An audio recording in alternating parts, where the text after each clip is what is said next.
Am I the only one that didn't know how easy it is to make blueberry muffins at home? Let's fix that today. Here's what you'll need.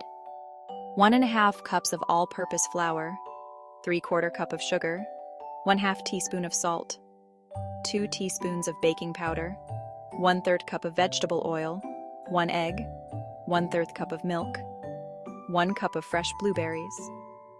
First, preheat your oven to 400 degrees and line your muffin tin with paper liners.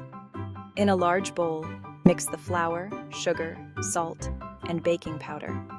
In another bowl, combine the vegetable oil, egg, and milk.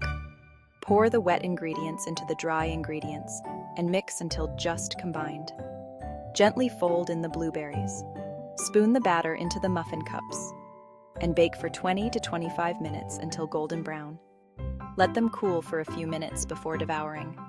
Voila! Delicious blueberry muffins made right at home. Enjoy!